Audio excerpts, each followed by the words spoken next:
You like to think you're in control, that your choices matter, that your willpower, your hustle, your dreams, that they shape the life you live. But what if I told you? Most of your life was decided before you were even born.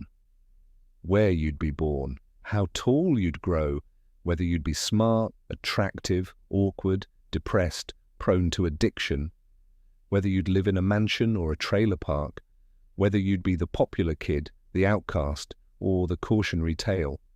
Not by some divine plan, but by genes, by biology, by sheer dumb luck. Welcome to genetic determinism. The idea that much of who you are is carved into you before you ever take your first breath. You didn't pick your parents. You didn't pick your country, your zip code, your school district. You didn't pick your childhood trauma, or lack of it. And you definitely didn't pick the DNA sequence that codes for your intelligence, temperament, mental health, or metabolism. Yet those things shape your entire life. From how people treat you, to what jobs you get, to who falls in love with you or doesn't. And once those dice are rolled, you're stuck playing the hand.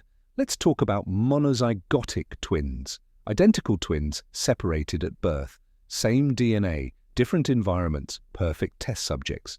In study after study, they grow up thousands of miles apart, in different households, with different parents, different schools, even different religions.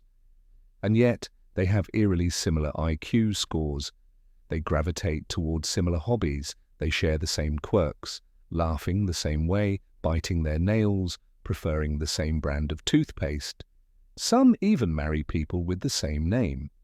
Look up the Jim twins. Both married women named Linda got divorced and remarried women named Betty. Both named their dog's toy. Both were sheriffs. Both drove the same car. Coincidence or genetic programming? These twins are walking proof that genes are fate dressed in flesh. Let's say you're a guy, 5'4". You didn't choose that height. But in dating, that might already disqualify you, not because you're a bad person, but because of hardwired preferences you had no say in. IQ, it's one of the most heritable psychological traits. Identical twins raised apart have IQs nearly as close as those raised together. That means your brain power, your capacity to succeed in school, to understand abstract concepts, to land a high-paying job, may be less about effort and more about inheritance. Work hard, sure. But the ceiling was set before you even knew how to spell your name.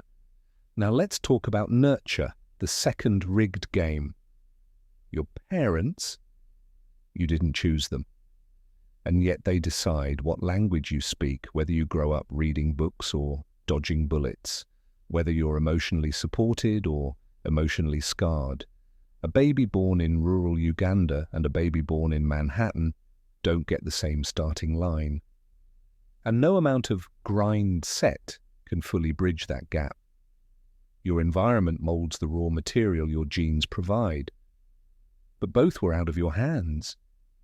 People love to talk about free will, but if your brain is wired to be impulsive, if your serotonin levels are genetically low, if your childhood normalized chaos, then how free are you, really?